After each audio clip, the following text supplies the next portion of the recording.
Good evening, and thank you for joining us on this Wednesday evening edition of the Female Solution Global Broadcast. I'm Naima Latif, your host for these next two Wednesday evenings this week and the week after, the second and the fourth Wednesdays of this month, to introduce to you a special presentation. We're introducing the on air daily news hour. So, we're looking forward to sharing with you some of that uplifting, inspiring news as presented by the on air daily news, which is a website that gives you some alternative presentations and viewpoints that can perhaps make the world seem a little less scary and a little less ominous because we're giving you insight on people who are making a positive difference in the world. So we'll be right back to share with you some on air daily news. We'll be right back. Stay with us.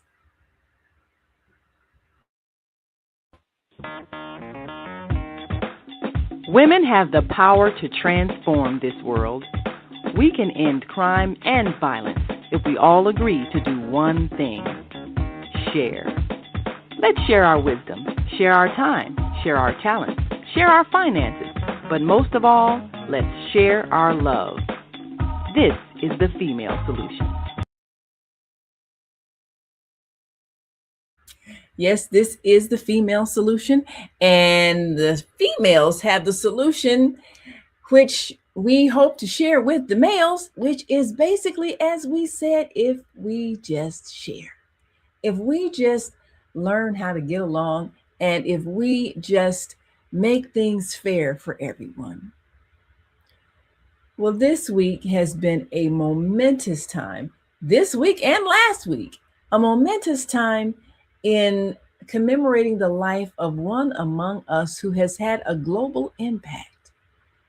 And because of the impact of the Reverend Jesse Lewis Jackson Sr., many who were not politically aware or astute have learned quite a bit of history. Many have become aware of some of the historic events that have shaped our lives and have made some changes in the landscape across this nation because this is a country that has been divided. Its origins started out divided as a result of an economic policy. Now, in the beginning, there were those who came to America fleeing an oppressive system in Great Britain, fleeing the British monarchy. And what many people don't know, they got the idea from the Iroquois nation, the Native Americans, who had like a council where they united with the six independent sovereign nations or tribes, and they worked out a way to interact peacefully. This was different than what the English settlers were accustomed to. They were accustomed to a king, a monarchy, one person who ruled, and then a succession of feudal lords underneath that ruled certain parts of the landscape. And then the people had to work and pay taxes to them in exchange for protection. That whole feudal system was very oppressive. But this is what those who were fleeing that system were familiar with. But interacting with the Native Americans, and of course, we all know Benjamin Franklin was one of those very prominent so-called founding fathers who helped to shape the Constitution of America and the philosophy governing America. But the idea of individual states having freedoms and being able to cooperate came from the Native Americans. So that's a bit of history that we want to share before we get into why an individual born in the South, a Southern region slowly evolving out of its slave state mentality, was so significant, because a mindset had to be changed in America. First, presenting the idea of free land. People could work the land and they didn't have to pay, feudal lords didn't have to pay anyone to protect them, and they could stake their claim. And then, of course, the idea of indentured servants was introduced. And people could come and work off a debt. Many who came out of debtor's prison. And so they came as indentured servants working for a 7-year period to pay off their debt. And of course, this evolved into the idea of permanent servants, not indentured for a limited period of time, but indentured for life. So the system of slavery evolved out of an economic policy that evolved out of a philosophy that was still in the minds of those who came to this free land to settle. And at the same time, there were warring factions on the continent of Africa. Those captured prisoners of war could be sold for a price to another nation or another group by the winning side. So here we have the beginnings of the slave trade. So let's be clear. It's not a black and white issue. It's about greed and exploitation. And this was the philosophy that governed America. And the slave trade was one that was willingly participated in by those who were trying to get rid of their prisoners of war and make a profit. Of course, these historic realities are often uncomfortable because they point to no one race of people as the guilty party. Everybody who was willing to participate in such an exploitive system was guilty of greed, a human failing. So this is the foundation that we find ourselves in as America in 1776 was creating a new kind of society based on a higher spiritual principle followed by the Native Americans and imitated by those who developed the Constitution. But by that time, they were deeply entrenched in a policy, an economic policy that included the exploitation of those they were importing. And by that time, slavery had become big business. So let's take a look at the foundation of America and what had to be uprooted, and why those individuals who were part of the movement of abolishing this way of thinking are so significant.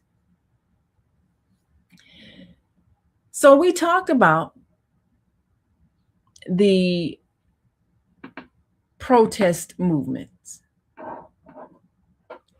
And in this morning's show, we, of course, if you missed it, feel free to go back on our YouTube page or Facebook page, The Female Solution, and hear a wonderful interview with our photojournalist who traveled to Selma, Alabama to commemorate a very significant event, a very significant milestone in the struggle, in the fight to overcome and overturn a way of thinking that allowed for the cruelty and exploitation of those people who descended from those forcibly imported from Africa. Valerie Goodloe, in her imagery, captured a march of victory, truly, by those who participated in the 61st commemoration of what has been known as Bloody Sunday. But there's a history behind the march and a history behind the need for the march, because Selma, Alabama, along with many other southern states, were bent on maintaining a system of racial inequality and segregation and discrimination that has been a long part of this nation's economic policy. The engine that drives America and America's economy has been slavery. And also, in addition to the enslavement and the forced labor, the prison industry, also a concept brought from Europe, has been part of Americans' economy. So written in the institution, the Constitution, written in the American Constitution, is the institution of prison as a continuation of the institution of slavery. Slavery was abolished except for if one has been duly convicted of a crime. It's in the Constitution. So slavery was never really abolished, just repurposed. And so this remains something that is driving America's philosophy and the policies that are unfair and cruel and cause people to end up behind bars, sometimes guilty of a crime, sometimes not, but always having to pay to get out or to get legal representation to help prove their innocence. And it's an exploitive system that is truly designed to maintain the same philosophy that created the slave system, which was a way of thinking imported from Europe and certainly not part of the native landscape. So where do we go from here? Well, we want to give you that bit of background information so that you can understand present day events and what it is that needs to happen to change the mind that is created in a very unfair, unequal system of exploitation for economic gain. That is the real roots of America. And those who have spoken out and historically have been championing the cause of freedom, justice, and equality are uprooting that long-held belief that someone must be exploited in order for others to maintain economic stability. That way of thinking must be abolished. So, we're going to take a break and greet our global family.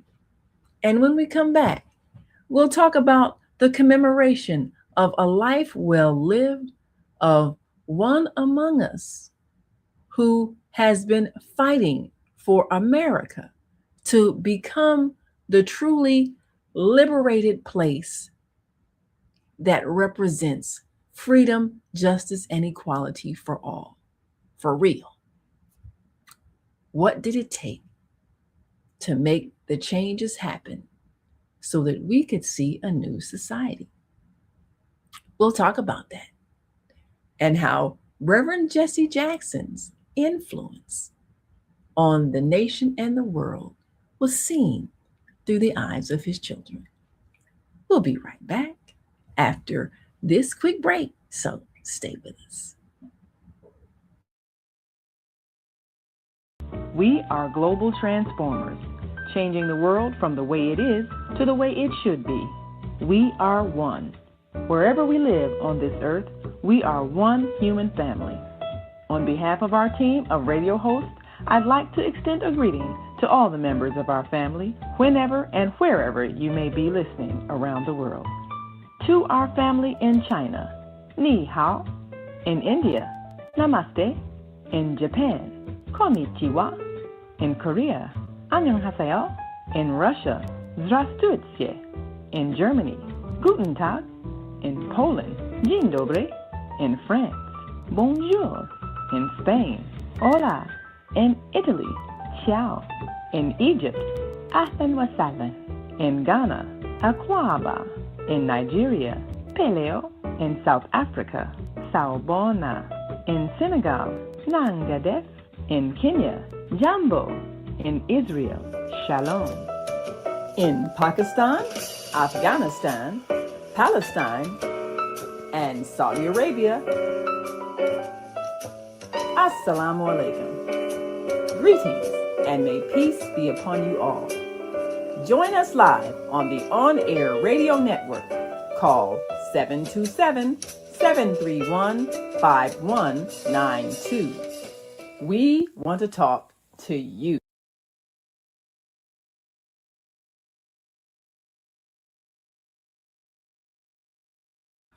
Yes, we do want to talk to you, and we want you to talk to us too. Welcome to the On Air Daily News Hour, and we are excited because we are sharing with you not just news, but history. In today's edition of On Air Daily News, we are sharing an event that happened in Selma, Alabama over the weekend, a commemoration of what's been known as Bloody Sunday. Now, of course, for those who are not aware,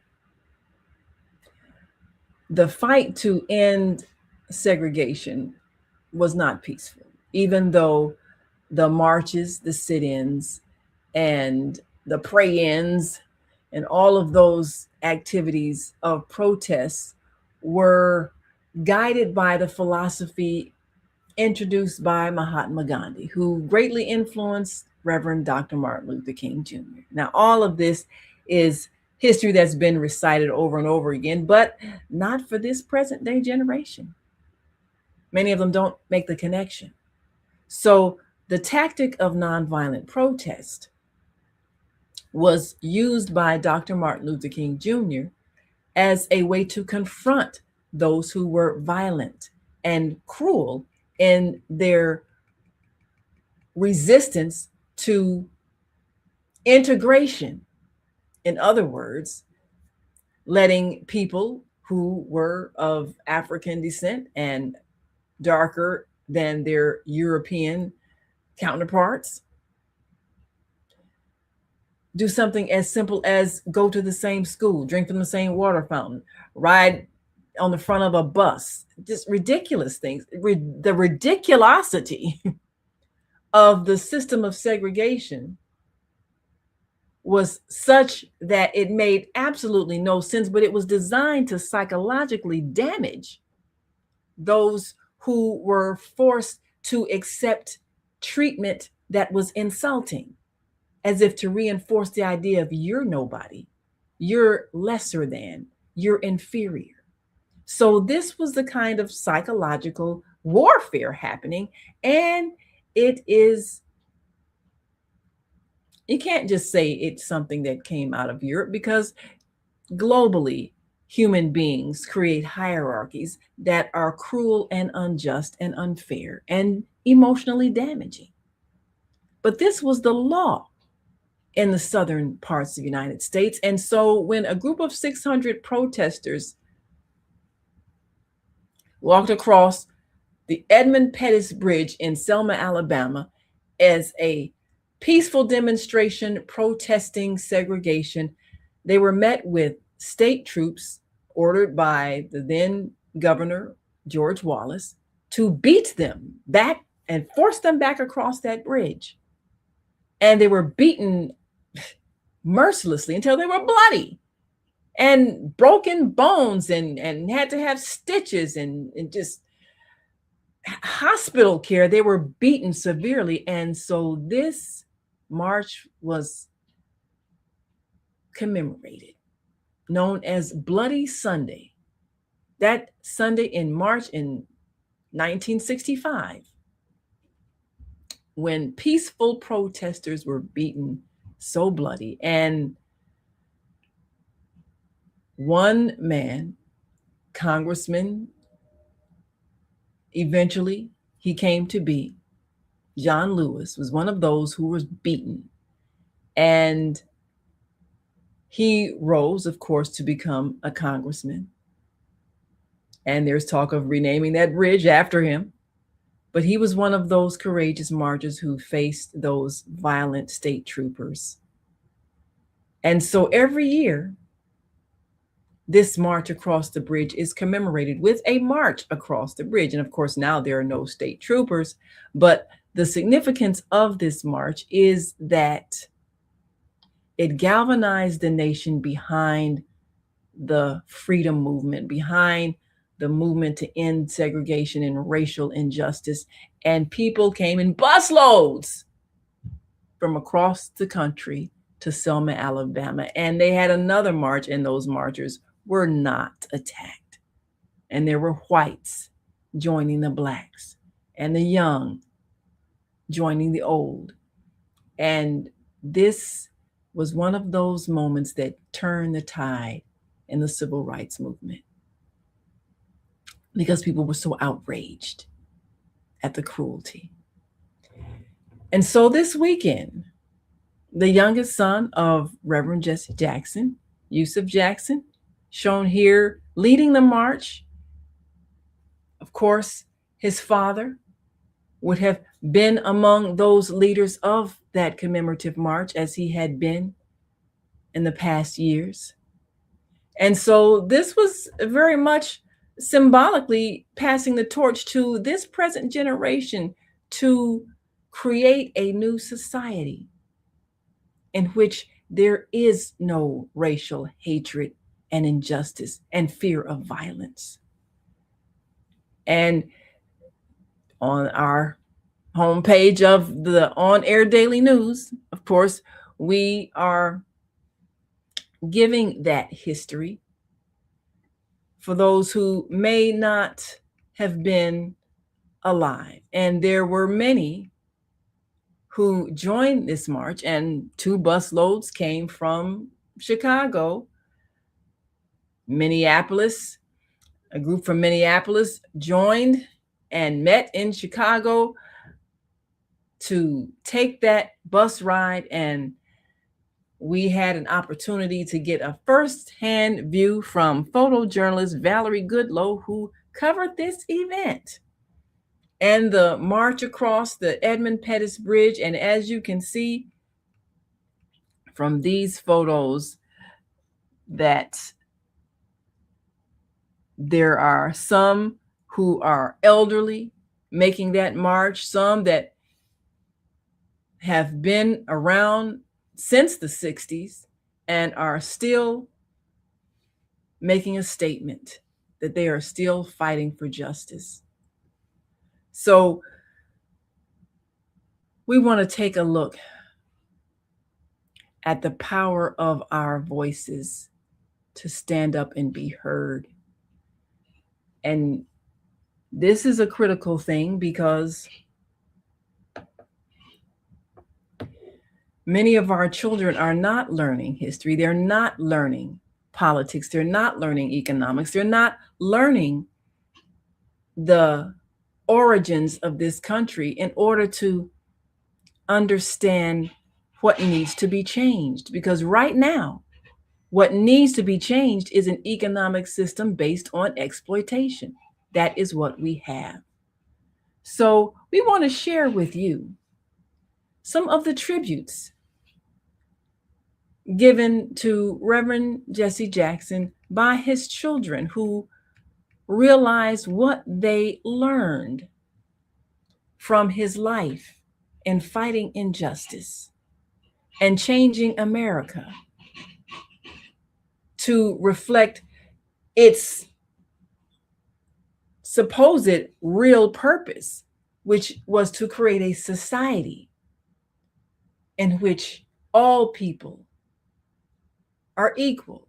And did not the Declaration of Independence say we hold these truths to be self-evident, that all men are created equal?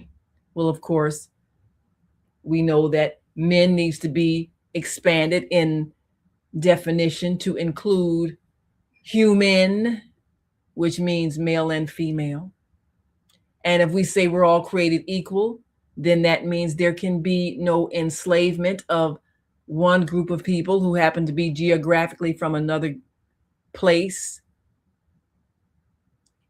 and have different physical attributes. Because if we're all created equal, then that must be reflected in the systems, the economic systems. But let's listen to some words from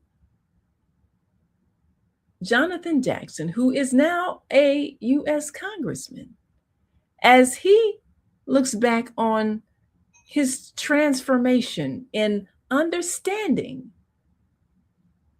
about the politics and the economics and his father's drive to change things so that we are truly living up to a creed of equality and justice for all.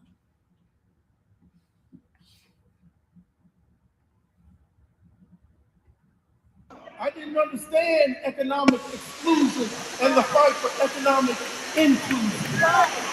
I didn't understand what was happening in South Africa and apartheid. I didn't understand. I'm not going to lie to you. It was a great source of pain for me to hear people talk about my father. But let me tell you, that was only because I was a child. And when I was a child, I spoke like a child. I understood like a child.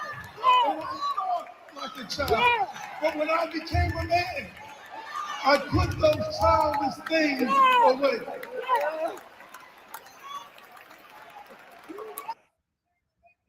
Yes.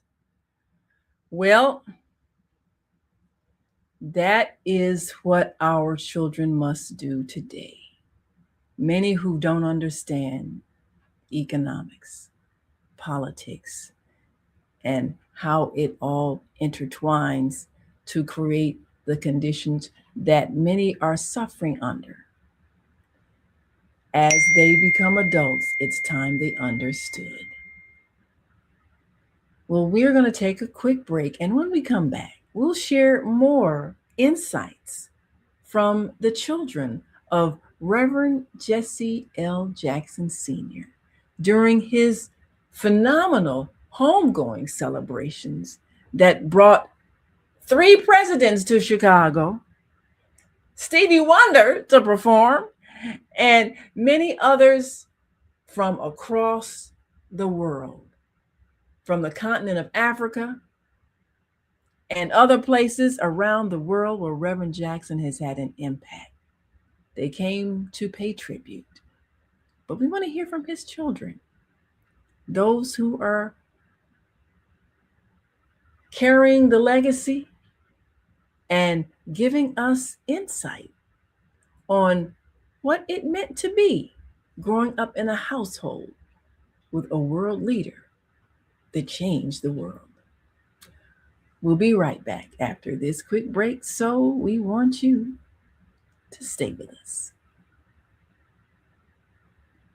Welcome to Master Force with Mushim Soot. Join us each week on Thursdays at 7 a.m. Central, live on Facebook and YouTube on the Female Solution page, as we dive into powerful topics designed to assist you in mastering your life force. Our conversations feature a diverse lineup of experts, all dedicated to your growth. Tune in weekly to discover new ways to elevate your spirit and raise your vibration. And remember, we are ascending.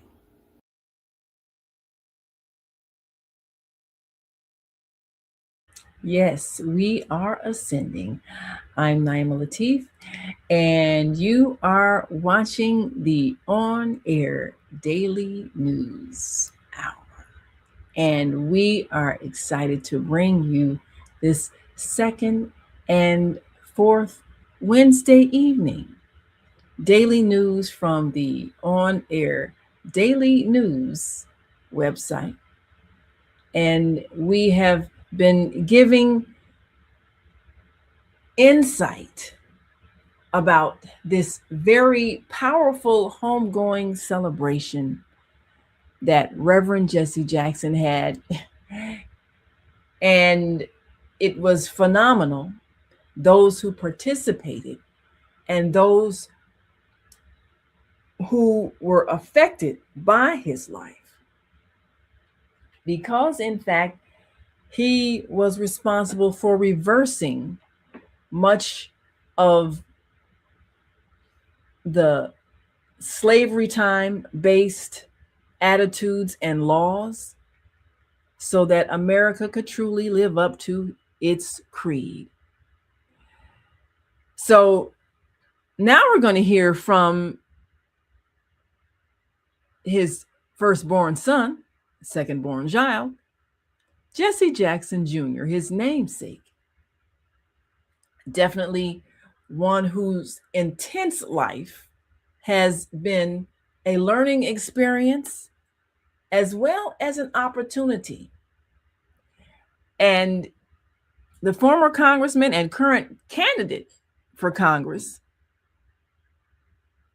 points out how his father was a consistent voice for the downtrodden, which sometimes put him at odds with those who held positions in government, especially when government policies were unfair or unjust. But as an activist and champion for righteousness, Reverend Jackson never wavered from his commitment to the people. So let's hear some words from Jesse Jackson Jr. and as he reflects on much of the pomp and circumstance of those presidents who came the day before to the House of Hope to honor Reverend Jackson, and a different point of view of Reverend Jackson, not as a politician, but as a freedom fighter, is one that his children sought to share. Let's listen to Jesse Jackson Jr.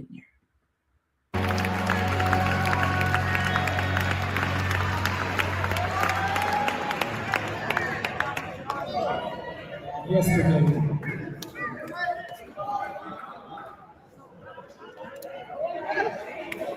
I listened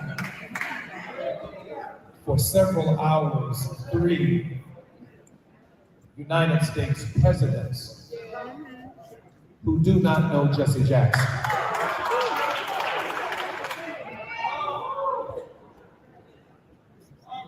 maintained a tense relationship with the political order, not because the presidents were white or black, but the demands of our message, the demands of speaking for the least of these, those who were disinherited, the banned, the dispossessed, the disrespected, demanded not Democratic or Republican solutions, but demanded a consistent, prophetic voice that at no point in time ever sold us out as a people. And it speaks volumes about who the Reverend Jesse Jackson was. Our message has already been delivered today. I can see it all over my mother's face.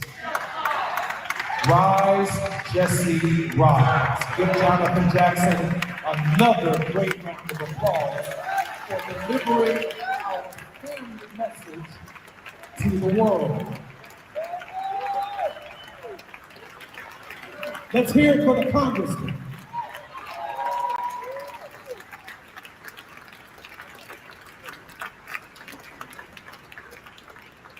There'll be no different message that leads this service than the one that Jonathan Jackson has blessed us with. I want to thank my sister Ashley, and on behalf of all of our siblings, there is something about the blood of service that Jesse Jackson has given to all of us.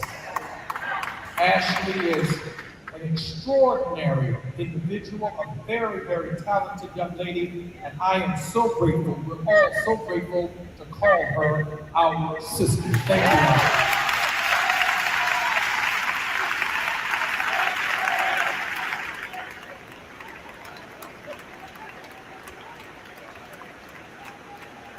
A gift to us from our Father.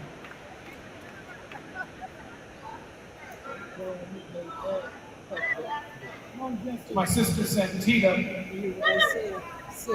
whose talents are so extraordinary that I've always wondered why they're so contained. I'm so grateful for scholarship, her input, her thinking, her being our oldest. She doesn't like oldest, she likes eldest sibling. We want to thank Santita in a very special way for her leadership. Give Santita a big round. Let's hear it for Santita.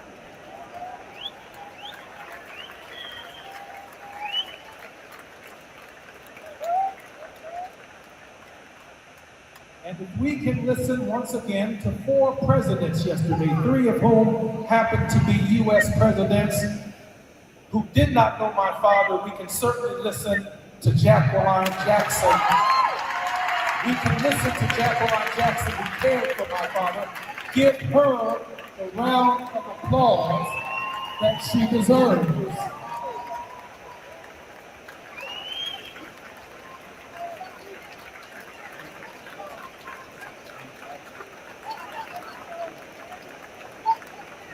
And last but not least, for 64 years before we heard of progressive nuclear palsy or Parkinson's disease, my father in North Carolina A&T said that he was standing at the cafeteria when he saw a young, fresh woman walking across the campus. And Mommy, at least as the story was conveyed to me, he said something to the effect that you're gonna be my wife one day. Mama said to him, you're gonna have to work hard to make that the case, my wife.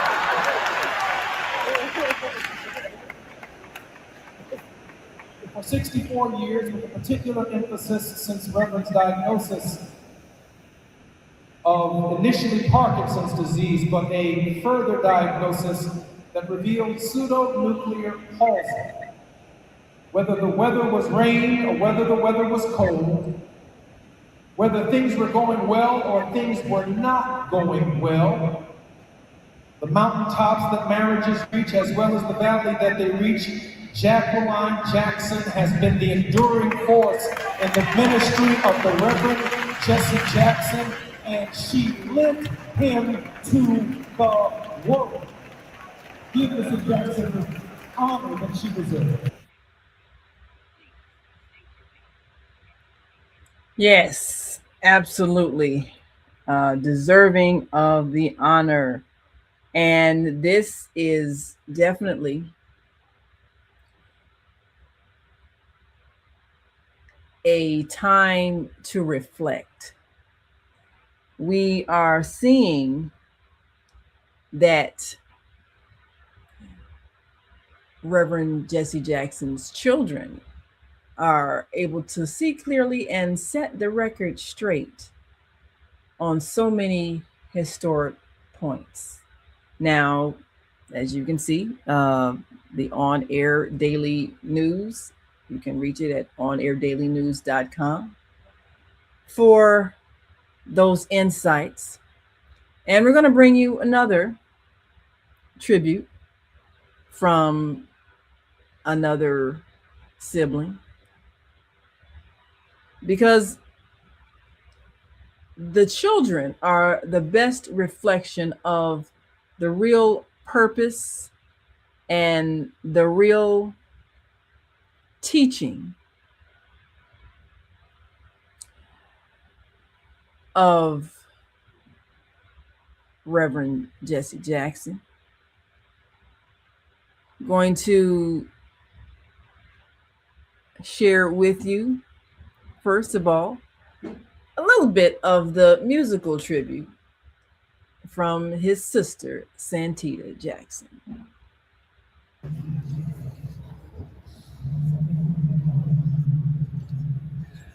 will be done with the troubles of the world. The troubles of this world. With the troubles of this world.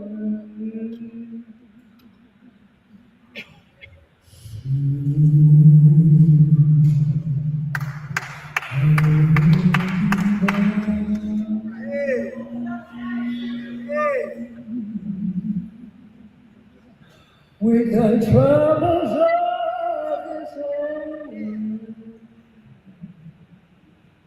I'm going home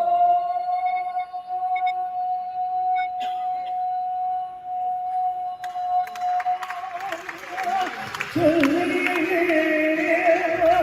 with God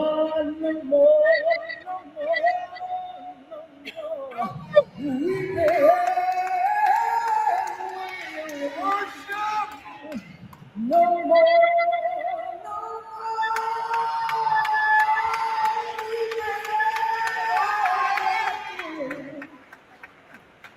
no more.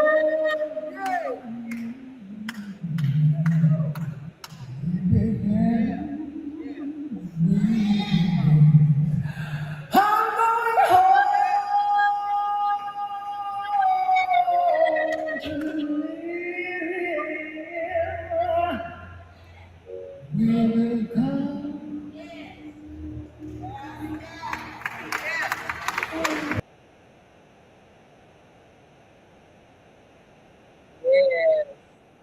So now this, of course, was just part of a powerful, powerful musical tribute. We're going to take another break and come back with more of the Jackson children from the On Air Daily News Report. And again, you can go to onair.dailynews.com. And we'll be right back after this quick break. So stick and stay. Don't stray away. Be back in a moment. Stay with us. Peace and love. I'm Michelle Renee, host of Education Nation, live on the Female Solution Global Network every second and fourth Sunday from 12 p.m. to 1 p.m. The intention of Education Nation is to raise awareness about the literacy crisis and to offer information to combat the problem. The goal is to awaken an army of reading coaches and mentors. You will experience guests who are doing their part in the community to ensure youth in their circles are reading and thinking critically. I look forward to serving you in this capacity. Literacy is freedom, and Education Nation will offer information and strategies to help ensure our young people stay free. Leaders of Nonprofits Empowering Worlds. Let's go. But the vision that God gave me, I felt that it was time for me to step out and work on the vision that God gave me. We need look no further. We have a unique voice. We have a unique talent pool.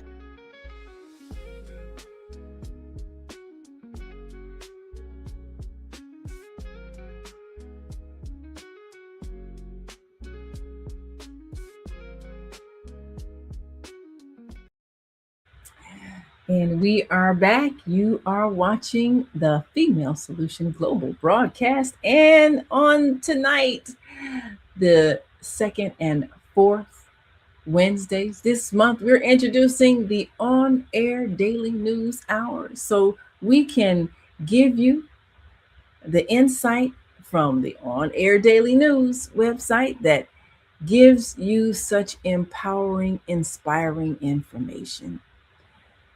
So today we're looking at that special time in which our nation and indeed much of the world commemorated the life of Reverend Jesse Jackson. But one of the things that moved us was the tributes from his children. So let's continue with Dr. Jacqueline Jackson, who's the fifth child in the Jackson family.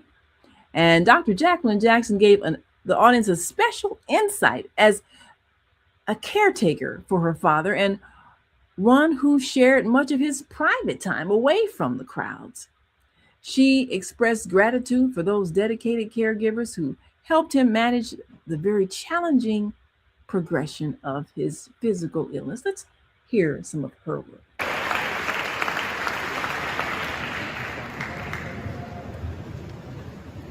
Friends and family, kith and kin.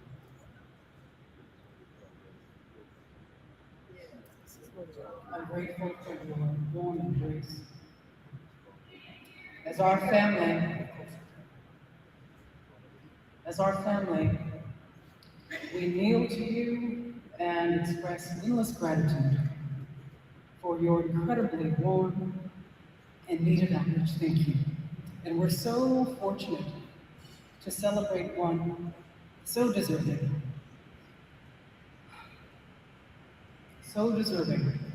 of these honors.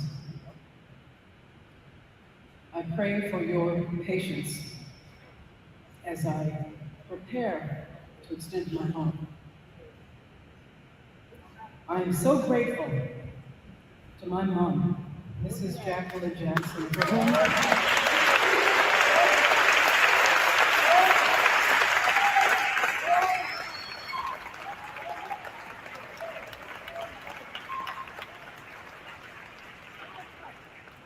I am her namesake, for asking that I stand and serve beside her as one of my father's principal caregivers. I'm so forever thankful to our Lord for providing me with a much deeper bond with our siblings during these past months.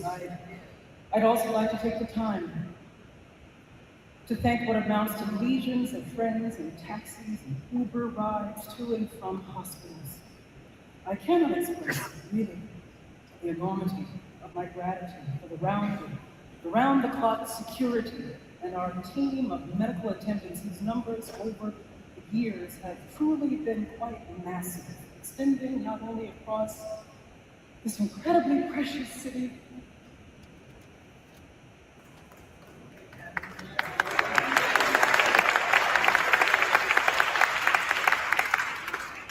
but quite literally across nation, across the world, I have the distinct honor of feeding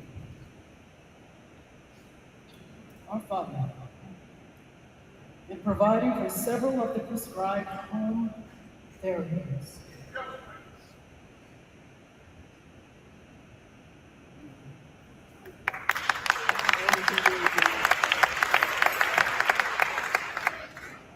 And the like, while a formidable and dedicated team of caretakers tended to all variety of his growing needs. To that end, there's absolutely no way my conscience would rest without personally thanking Mr. Chris Hodges.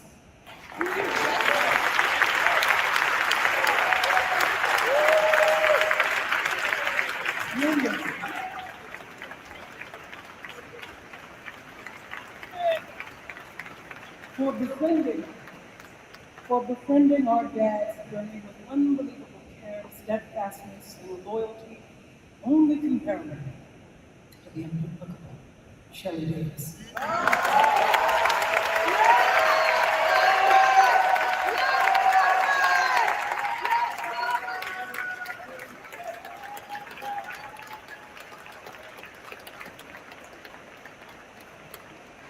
And our very own Uncle St. Clair Booker, now deceased, who without a doubt, can never be displaced as our father's irreplaceable wingman. Last but certainly not least, I must thank Mr. Idris Adekbi,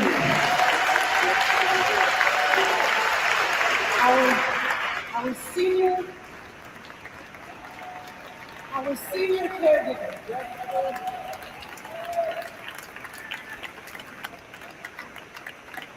He certainly deserves high recognition for the dedicated and compassionate care he provided for my father for years he'd arrived on site to absolutely incredible and increasingly difficult tasks. He'd walk through the door in his princely way, and he'd explain so as to be heard by Dad some rooms away. Good morning, sir. Good morning, Reverend. Dad's eyes, because I was there. Dad's eyes would just beam and occasionally tear. His chest would swell. Mr. Idris was unfailing in alertness to the growing constraints of Dad's physicality and the possibility of its threat to his personhood. Yes, such powerful, heartfelt words. And if you've ever cared for an elderly parent down to the end, you know the heart of Dr. Jacqueline Jackson, his daughter, who was there by his side in those very special moments. So now we're going to hear from another sibling. And again, this gives us a bit of insight into the life of Reverend Jackson.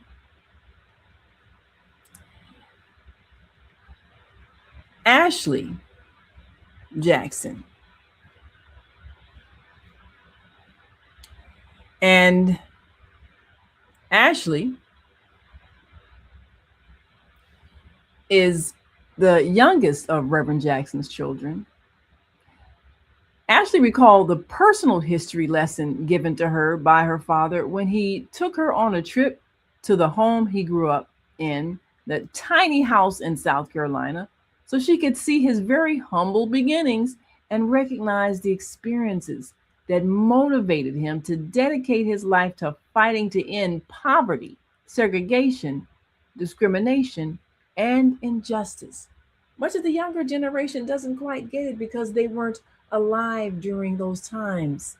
And so now she gets a personal view of real history.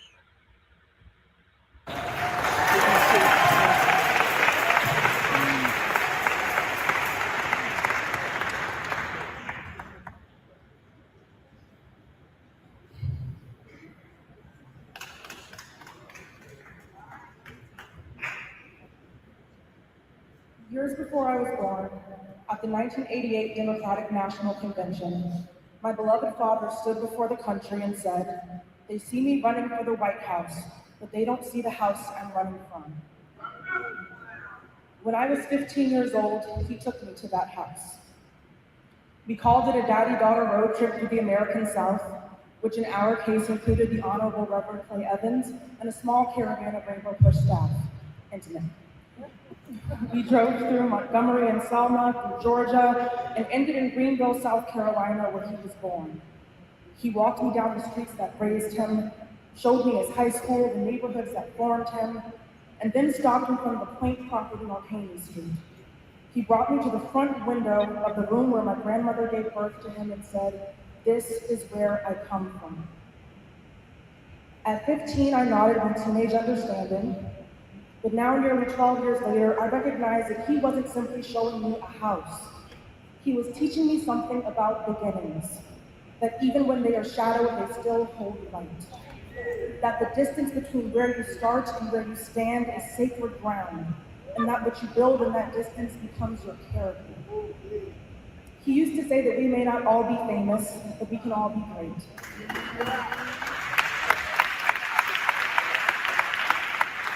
As a child, I thought that greatness meant scale, crowds, platforms, a name everyone knew. As I grew older, I understood he meant something quieter and far more demanding. Greatness was service. It was consistency. It was feeding people when no one was watching. The headlines captured the rallies and the campaigns, but they did not always capture the hospital rooms, the late night calls on behalf of someone the world had already forgotten, the stories he carried from strangers along the way. See, Dad's theology was rooted in the belief that every human being carries an inherent worth. And he fought for that truth in places that most people never saw, for people whose names never made the news across decades and continents and causes. And it showed up at home the same way it showed up everywhere else. In the car, and we spent so much of our life in cars, he would reach back his hand to find mine while he was on the phone. It didn't matter who was on the other end of the line, presidents, organizers, global leaders. The call would continue and still his hand would find mine. I understand now that he reached back deliberately every single time, as if to say, while I may be carrying many, I am still holding you. And it wasn't only it was the classroom visits, the amusement park trips tucked between political storms, the flowers on Valentine's Day, the flowers on my birthday, the flowers when I was sick, just to show his love that showed up every year without fail. My dad loved me loud. He was relentless about it because it mattered to him. It mattered to him deeply, structurally, the same way that everything mattered to him, that I never once questioned whether I was somehow.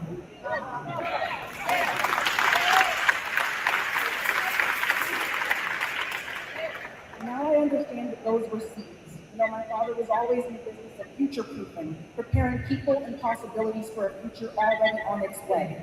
He future-proofed movements, he future-proofed leaders, and in the quietest way, he was future-proofing me. Planting steadiness, planting worth, planting faith, preparing ground he might not personally harvest, but believing it would bloom anyway.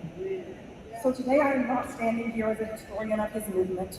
Others will speak to the breadth of what he wrote far better than I can today. I am standing here as his daughter, the baby of the family, bereft and amazed, and so deeply grateful that enough of his love was poured into me across 26 years that I know I will never run out. Our stories are not parallel, they are intertwined. Dad, the same distance you spoke about between where you start and where you stand shaped you as a leader, and it shaped you as a father. The world watched you bend the moral arc toward justice, and I watched you bend toward you. I am grateful for every mile we tried together, Dad. I love you in every lifetime, and until we meet again, I'll find you in the rainbows.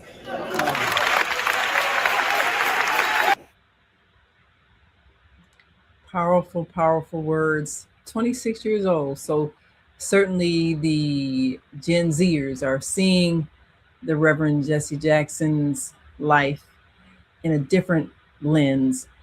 And now we're here from his youngest son and the one who has taken up the mantle to run the organization, Yusuf Jackson. And this presentation was given at the House of Hope celebration, which was held Friday morning on March 6th in Chicago.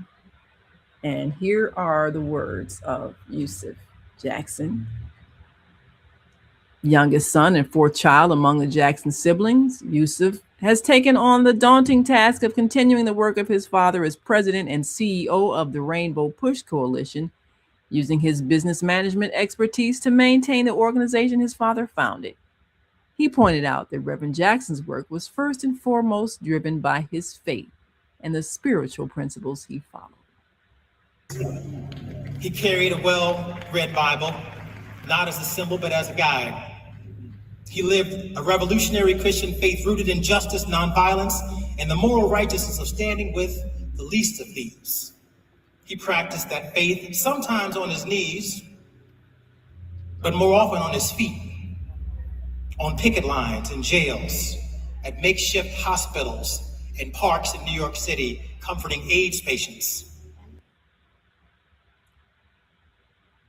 Yes, as Reverend Jackson said, the least of these, but he was there for them. And so his children give a powerful testimony of his life, his legacy, his lessons. And you can read more about his work and much of the tributes that happened over a good week's time, an entire week. But such was the impact of Reverend Jesse Louis Jackson Sr. I'm Naima Latif, and this has been the On Air Daily News Hour, and we're looking forward to bringing you news and insight and perhaps a bit of history as we prepare to move forward. You can go to onairdailynews.com and follow us every day. Subscribe so you can get those notices in your email every day and get news that can empower you and help you to transform lives. We've got a caller going to take about 30 seconds with area code 773-379-8362. Did you like what you heard from Reverend Jackson's children?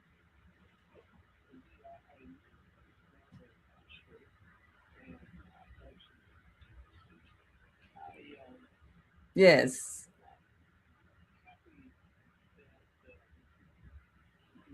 Are expanding and enhancing your media empire. Yes, we most certainly are. And I'm excited as well, because this gives a chance for us to touch people in a different kind of way. And we will continue to be interactive. As you can see, you can pull up the website and the pictures come to life, both video and stills, so you can really feel what's happening. And we're appreciative of the technology that makes that happen. So thank you so very much, Mr. Andrew Nelson Bay, and we appreciate your perspective as well. It's Mayor of Chicago, by the way. Absolutely. And my beloved Amber Rose is Chicago's first lady in the making. Well, we're grateful that you are continuing to share your views and aspirations. We've got to go now, but we certainly will be back every week, and we're looking forward to all of those who are following us on the On Air Daily News and also the Female Solution Global broadcast on Facebook and YouTube. Subscribe and follow so you can stay informed and you can be part of the solution. I'm Naima Latif. Come on back tomorrow for Master Force with Mushem Sut, and then in the evening with Nonprofits Empowering Worlds with Bridget. And until that time, continue to shine your light. We've come to the end of our show today. If you missed any broadcasts, go to our website for the audio and video archives at www.thefemalesolution.com. On behalf of our team of radio hosts, I'd like to thank all of you who participated in today's discussions. And to our global family joining us from all around the world, we say thank you. To our family in China, xie xie. India, dhanyavad. Japan, arigato. Korea, kamsamnida. Russia, spasiba. Germany, danke. Poland, dziękuję. France, merci. Spain, gracias. Italy, grazie. Egypt, shukran. Ghana, madasi. Nigeria, eshe. South Africa, ngiyabonga. Senegal, jareh. Kenya, asante. Israel, toda. Pakistan, shukriya. Afghanistan, tashakur. Saudi Arabia and Palestine, shukran. Assalamu alaikum wa rahmatullahi wa barakatuhu. Thank you, and may peace be upon you and the mercy of God and God's blessings.